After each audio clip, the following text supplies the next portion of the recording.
Ассалому алейкум, дӯстони муҳтарам. Здравствуйте, дорогие друзья. Мавзӯи имрӯзаи мо дар бораи гирифтани шаҳрвандии Русия дар асоси донистани забони русӣ, споридани имтиҳон ба забони русӣ, яъне получение гражданства Российской Федерации, признание носителем русского языка.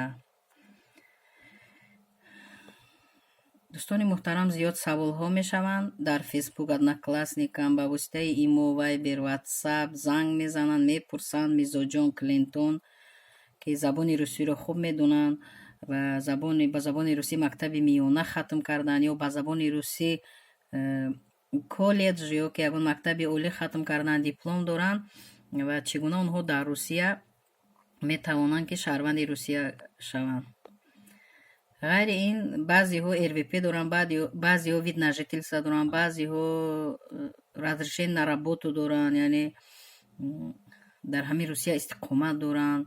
онҳо низ мехоҳанд тезтар ба воситаи ҳамин программа донистани ҳамин забони русӣ тезтар шаҳрванди Русия шаванд. барои ин чӣ кор кардан дар кор? Ҳам ба забони русӣ гап мезанем, ҳам ба забони тоҷикӣ. Для того, чтобы получить гражданство по носителю русского языка, вам нужно будет собрать следующие документы. Яъне кадом ҳуҷҷатҳоро мо бояд ҷамъоварӣ кунем барои гирифтани граждани шаҳрванди Русия. Якум. Первое. Заявление в 2 экземплярах. Яъне 2 нусхаи ариза навистан дар кор. 2 нусха мешавад. Второе. Копия свидетельства о рождении нотариально заверенная. яъне дуюм шаҳодатномаи таваллуд мешавад аз шумо.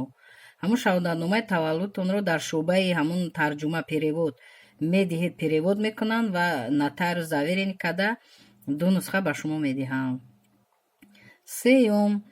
Третий. Копия паспорта всех страниц нотариально заверенный перевод. яъне ҳамун шиносномаи шумо, паспорти шумо аз саҳифаи якум то охир нусхабардорӣ карда ва перевод карда мешавад ва ба воситаи нотариус заверен карда мешавад. 2 нусха. Четвертый. ВНЖ, вид на жительство, яъне вида на жительство, страница с фото и прописка. Нафароне ки вид на жительство доранд, ҳамун паспорти кабутак, анамун вид на жительство ҷои сураташро ва ҷои қайди зиндагиашро копия карда мегиранд. панҷум. анами қарори комиссияе ки забони русиро имтиҳон супоридед, анамуно қарор медиҳанд. анамун панҷум қарор.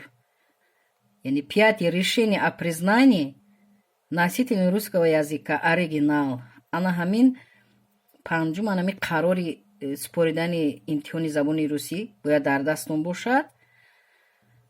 6. Закони источник средства, яъне чӣ хел даромадро инҷо гуфта истодааст. Нафароне ҳастанд ки дар бонкҳои Русия пул доранд ва метавонанд ки маълумотнома аз бонк гиранд ки чӣ қадар пул дорад, яъне ҳамун то 1 сола, яъне пуле дорад ки худашро таъмин мекунад. агар нафароне пул дар бонк надоранд, дар куҷое кор мекунанд, метавонанд 1 сола маълумотнома гиранд ки ҳар моҳ чӣ қадар маош мегиранд ё ки дар 1 сол умум маошашон чӣ қадар аст. ҳамин ҳатман бояд бошад. 7. Отказ мешавад от имущества гражданства, яъне нафароне ки мехоҳанд ки аз давлати худашон отказ кунанд. яъне ҷумҳурии Ӯзбекистон метавонад ки отказ кунад, аммо Тоҷикистони мо байни Тоҷикистон ва Русия шартнома аст, шартномаи байнидавлатӣ аст. шаҳрвандони Русия ва Тоҷикистон метавонанд ки дорои ҳамин душаҳрвандӣ, ду давлат бошанд. яъне метавонанд масалан бинед ки тоҷикистониён метавонанд шаҳрванди Русия ва Тоҷикистонро дошта бошанд. Русия будагиҳо метавонанд шаҳрванди Русия ва Тоҷикистонро низ қабул кунанд. ин ду давлат шартнома дорад ва хушбахтона шаҳрвандони Тоҷикистон отказ намекунанд, яъне рад намекунанд аз шаҳрвандӣ ва ихтиёр дар дасти онҳо, мехоҳанд рад кунанд, мехоҳанд рад накунанд ва ҳуқуқ доранд ки шаҳрванди ду давлат бошанд, дар ду давлат зиндагӣ кунанд ва ба монанди ҳамон шаҳрвандои ду давлат ҳуқуқ ба ҳама чиз доранд дар асоси конститутсияи ду давлат.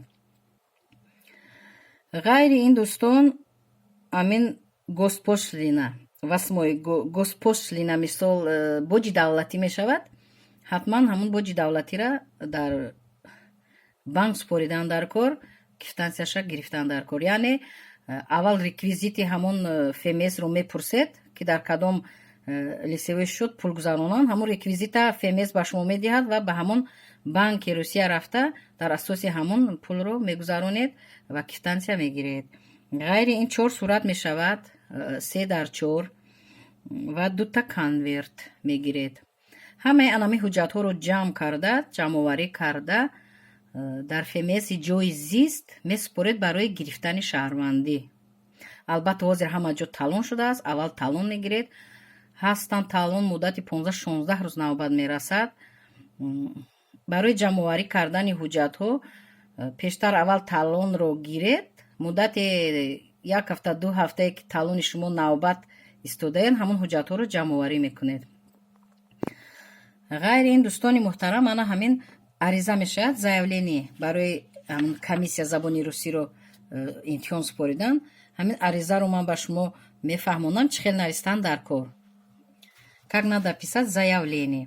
В комиссию по признанию иностранного гражданина или лица без гражданства носителем русского языка МВД России по городу ҳамон шаҳри шуморо менависед, кадом шаҳр зиндагӣ доред. Поёнаш ба менависед заявление о признании носителем русского языка.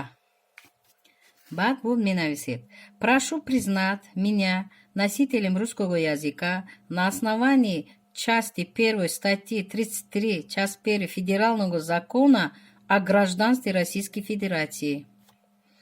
ана ҳамин аризаро менависед. бо поёни ҳамин саҳифаи аризава бо менависед: основанием подачи заявления является, 2 нуқта мегузоред, 2 точка, повседневное использование русского языка, закончила среднюю школу номер такой, город такой, республика такой. Допустим, мешавад ки закончила средняя школа 15, город Душанбе, республика Таҷикистон. ҳамин хелам нависта мешавад. Узбекистон боша, Узбекистонро менависад. Сведения о заявителе мешавад. дар он, яъне маълумот дар бораи ҳамон аризадиҳанда мешавад. дар он чӣ менависед? Менависед ному насаб, фамилия, имя, отчество менависед. дуюм рӯз, моҳ, соли таваллуд, куҷо таваллуд шудед. ҳастанд нафарое ки солҳои шӯравӣ таваллуд шудаанд. баъзе шаҳодатномаи таваллуда бинед, унҷа навистагӣ узбекский СССР или таҷикский СССР, ҳамин хел навистагӣ ҳастанд. ғайри ин менависед гражданствои куҷо ҳастед, Узбекистон ё Тоҷикистон, ҳамуна менависед. шаҳрванди куҷо буданатона менависед, масалан гражданство Узбекистон, гражданство Таҷикистон. чорум мешавад рӯзи таваллуд шумо дар куҷо бо кӣ зиндагӣ кардед, ҳамунам қайд мекунед дар ҳамон аризатон дар поёнаш. ва айни ҳол дар куҷо зиндагӣ доред. агар дар Русия бошед, дар куҷои Русия зиндагӣ доред, ҳамроҳи кӣ зиндагӣ доред, аз кай то кай зиндагӣ доред. ҳамино ҳамаш дар кадом асос шумо зиндагӣ доред ва ба чӣ кор машғулед, ҳамино ҳамаш дар ҳамон ариза кӯтоҳ қайд карда мешаванд. ғайри ин, масалан аттестат доред аз мактаби миёна, если имеете аттестат, закончили русскую школу, ҳамина ҳатман менависед. мумкин мактабои русӣ хатм карда бошед, аттестати шумо ҳам ба забони русӣ бошад, бо хубтар. номери аттестатро менависед, кай гирифтед, аз кадом мактаб, аз кадом ҷумҳурии республика гирифтед, вайро қайд мекунед. агар диплом дошта бошед, солҳои шӯравӣ хатм карда бошед, солҳои СССР, ягон мактаби олиро хатм кардед, мумкин ба забони русӣ хатм кардед, гурӯҳи русиро хатм кардед, вайро низ қайд мекунед. рақами ҳамон дипломро қайд мекунед, кай гирифтед, аз кадом мактаб, аз кадом шаҳр, аз кадом давлат, ҳамнам қайд мекунед. агар ба забони русӣ хатм карда бошед, бо хубтар. ва ғайри ин, агар дар Русия кӣ зиндагӣ дорад аз нафарони наздики шумо, падар, модар, ё ки гирем масалан ҳамсар, ё ки гирем додар, ака, хоҳар, ё ки набера, ё ки бобо, биби, агар ҳамно дар Русия зиндагӣ доранд, метавонед ки ҳамноям нависед ки ҳамно дар куҷои Русия зиндагӣ доранд, ба чӣ кор машғуланд. айни ҳол дар қайти куҷоянд ҳамунам дар ҳамун аризатон менависед. бинед ки вақте ки ариза месупоред барои ҳамун имтиҳони забони русӣ супоридан ва шуморо мегӯянд кадом вақт шумо даъватӣ мешавед, ғайри ин шумо ҳуқуқ доред аз онҳо саволҳоро барои супоридани имтиҳон пурсед. саволҳоро метавонед гиред, тайёрӣ ба имтиҳон бинед. агар ки аз худ бовар дошта бошед, саволҳоам дар кор нест. зиёд саволҳо дар бораи таърихи Русия мешаванд, тест мешавад, диктант мешавад, саволу ҷавоб мешавад ва нафароне ки забони русиё хубтар донанд, аз худ бовар дошта бошанд, саволҳоро низ намегиранд. он қадар саволҳои душвор ҳам намешаванд.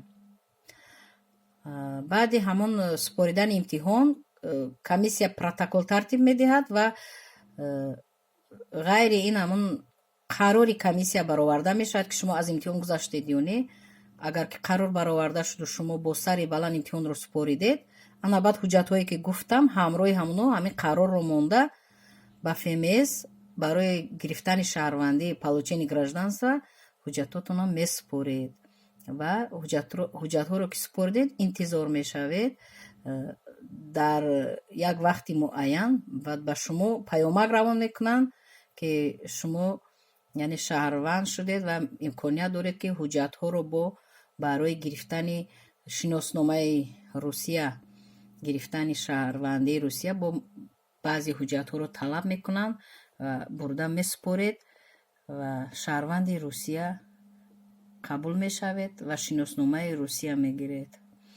дӯстони азиз, мана ин ба саволҳои шумо ҷавоби ман буд ва подписатро зер кунед дар канали ман «Жизнь ва зиндагӣ», лайк монед ва имконият дошта бошед саволҳо диҳед. ман саволҳои шуморо имконияти навистан агар надошта бошам ва анмехел баромад карда ба шумо мефаҳмонам. мана ҳамин баромади ман аз рӯи саволҳои инсонҳо аст ва метавонед ба ҳамин баромади манро гӯш кунед ва аз рӯи ин истифода баред. кадомаш нофаҳмо бошад дар комментарияҳо нависед ва дигар саволҳо зиёд ҳастанд. ман дар баромади дигарам ба шумо оиди саволҳоятон баромад мекунам.